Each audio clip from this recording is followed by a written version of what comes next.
Mi nombre es Leslie Beth Vázquez Santos, soy licenciada en Pedagogía, también soy maestra en docencia. Actualmente estoy trabajando en un colegio particular aquí en Oaxaca, en el Colegio Celestín Freinet, ubicado aquí en Jojo.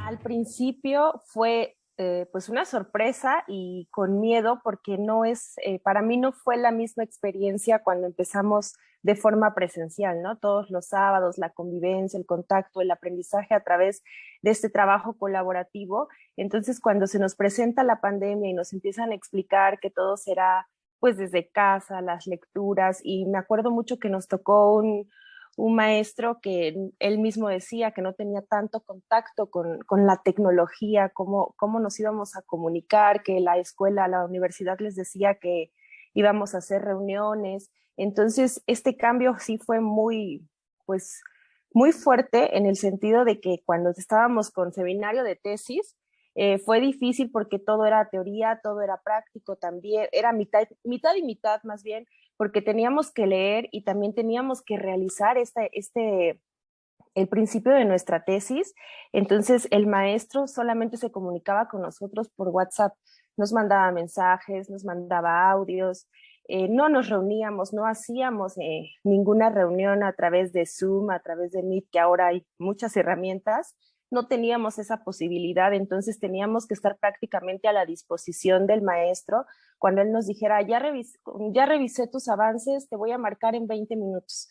Entonces era solamente una llamada por WhatsApp, un audio, un mensaje, y así fue nuestro cambio de trabajar los sábados de forma presencial a completamente en línea. Las demás maestras, los demás maestros que tuvimos después tenían conocimiento de las plataformas, de cómo manejar también pues algunas reuniones a distancia. Ya no eran las llamadas por WhatsApp, sino ya era, vamos a meternos a Zoom, a Meet. Estábamos experimentando cuando Zoom nada más nos dejaba trabajar 40 minutos y volver a conectarnos. Fue significativa porque fue un cambio en el que yo estaba trabajando con niños y también me servían las herramientas que yo tenía ahí, fabricar videos, incluso volvimos a retomar las infografías también, el poder presentar nuestros trabajos de esa manera, el tener experiencia de utilizar otras aplicaciones en línea, juegos. Me acuerdo mucho de una maestra que nos mandaba enlaces para poder jugar de acuerdo al tema que teníamos. Entonces la actividad no se hacía tan cansada porque nos decía, les comparto el enlace, tienen 5 minutos para contestar. O también otra materia en la que construimos muchos instrumentos, ¿no? El no solo estar leyendo, el estar escuchando la cátedra, sino también el permitirnos crear conceptos, crear videos de acuerdo al concepto que íbamos construyendo juntos, el hacer juegos, me acuerdo mucho de la receta, ¿no? Esa receta en la que tú vas poniendo ahí tu creatividad, no solamente era leer y a tomar apuntes, sino también era construye. Ya tienes ese conocimiento, ahora, ¿qué puedes hacer? Y muchas de esas actividades las llevé a cabo también en mis clases en línea con los estudiantes, los juegos, les pedía yo también que grabara un pequeño video, los papás se involucraban también para hacer esas actividades. Entonces para mí fue muy significativa esa parte porque yo podía aplicarlo también con mis estudiantes, aunque fueran más pequeños. Si bien recuerdo, fueron como 3 materias después. Fueron aproximadamente un año, ¿sí? No, entonces sí fue más tiempo. Fue un año en el que estuvimos porque fue el inicio de la pandemia, que empezamos, me parece, en marzo, y todo el año fue cursarla en línea. Considero que necesitan todas las herramientas en el sentido de que tengan buenos lugares donde buscar información, porque podemos encontrar muchas páginas en las que los estudiantes le dan clic o le dan touch a la primera que les sale, al primer enlace. Entonces hay muchas otras páginas, fuentes realmente pues confiables donde ellos puedan buscar esa información. Ahora platicábamos, pues para buscar una pequeña, no sé, cómo se hace el color azul o cómo construimos un avión, lo pueden buscar, pero siempre la facilidad para todo estudiante es utilizar el primer enlace.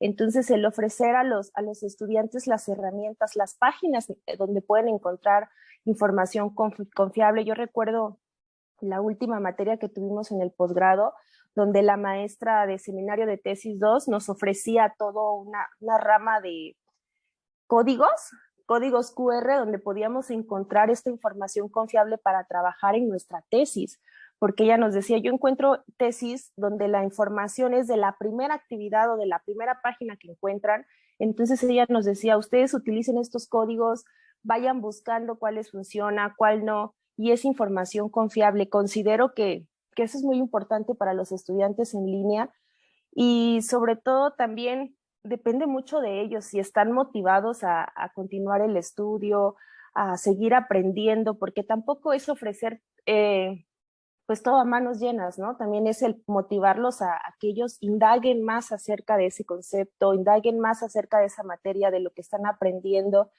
Entonces es estar en acompañamiento constante con ellos, porque a veces a mí me sucedió que en el posgrado nos sentíamos así de, pues ya terminamos la clase, pero la primera, ¿no? Ustedes investiguen lo demás, sigan leyendo, busquen fuentes y hasta ahí, pero no se nos daba más herramientas para seguir leyendo todavía pues otras opiniones, otros conceptos. Entonces yo creo que eso es importante para ellos cuando ingresen a un estudio en línea. Hay muchos videos, he escuchado muchas conferencias relacionadas a educación en el ámbito en el que yo me desenvuelvo.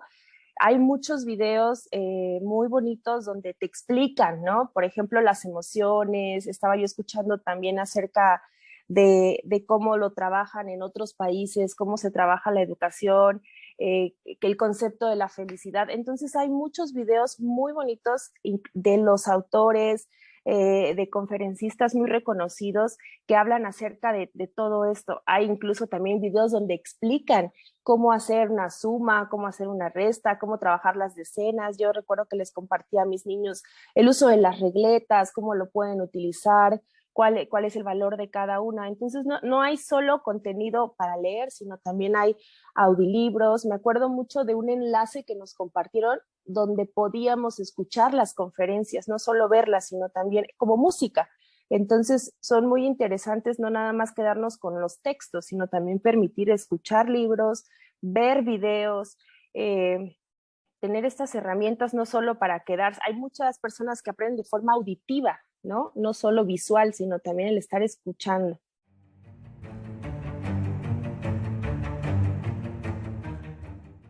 Pues fue mucho el involucrar a los papás. Sobre todo había papás que tenían que trabajar con la pandemia, no dejaron de hacerlo y dejaban a los abuelitos o a la tía. Entonces era el acompañar no solo a los niños, sino también a los papás paso a paso, un tutorial a dónde te vas a conectar, dónde le vas a dar clic, qué va a pasar si se pierde la conexión. Sucedía mucho al principio, ¿no? Que te sacaba la página, que el niño ya le picaba por error finalizar la reunión cuando no era así. Entonces con ellos sí al principio fue divertido, primero para ellos porque era algo nuevo, pero después se volvió a partir de 2 meses de estar utilizándolo aburrido, ¿no? Esta tecnología de tener una reunión así, podía yo ver mucho su cara, sus gestos, las emociones también que ellos experimentaban de enojo, de aburrimiento, que ya no querían estar ahí. Entonces yo tenía que ir más adelante de ellos en estar pensando cómo los podía yo despertar o cómo los podía yo volver a motivar. Entonces, si ya una aplicación ya no me servía, tenía yo que estar buscando, entonces mi trabajo se volvió doble. Aparte de mi horario de trabajo, yo tenía que seguir buscando qué otra herramienta me funcionaba, qué cuento, qué video me podía funcionar, no solo para ellos, sino para los papás también. Entonces, sí, primero fue muy llamativo porque era algo nuevo. Después fue aburrido también para ellos porque a veces querían participar, querían estar hablando todo el tiempo, como lo hacemos en el salón de clases. Entonces, el esperar el turno, estar frente a una pantalla. Muchos de ellos empezaron a utilizar lentes también con esta situación de la pandemia. Entonces, el buscar constantemente herramientas que volviera yo a tener su atención, juegos en el que se pudieran parar, porque pues para niños ya de primaria, estudiantes de secundaria, es más fácil, pero para preescolar es más complicado porque todo es movimiento. todo es busca, entonces yo les mandaba siempre los viernes a los papás una lista de materiales y tenía yo que ser muy específica. Lunes vamos a ocupar una pelota, 5 tarjetas, vamos a ocupar esto. Y entonces yo incluso les decía a los papás, van a esconder las tarjetas en el espacio en el que están. Entonces de los niños tenían que estar buscando las tarjetas. Era la única manera que yo encontraba de que ellos se levantaran, pero que vieran divertida también la clase y que también aprendieran, digamos, palabras, conceptos, números, lo que tienen que aprender en preescolar. Entonces sí fue todo un reto. Y ahorita que estamos de forma híbrida, donde todavía tengo estudiantes en línea, pues es un reto más grande porque tengo a los que están de forma presencial y tengo a los que están en casa y tengo que dividirme y la atención tiene que ser igualitaria para los dos grupos. De forma colaborativa en equipos con los estudiantes donde no, donde puedan compartir sus experiencias por ejemplo, en estudiantes de preescolar lo que hacíamos era formar equipos, ¿no? Yo les pasaba otro enlace a mis estudiantes, a mis niños de preescolar, para que ellos pudieran platicar sobre la actividad que hicieron.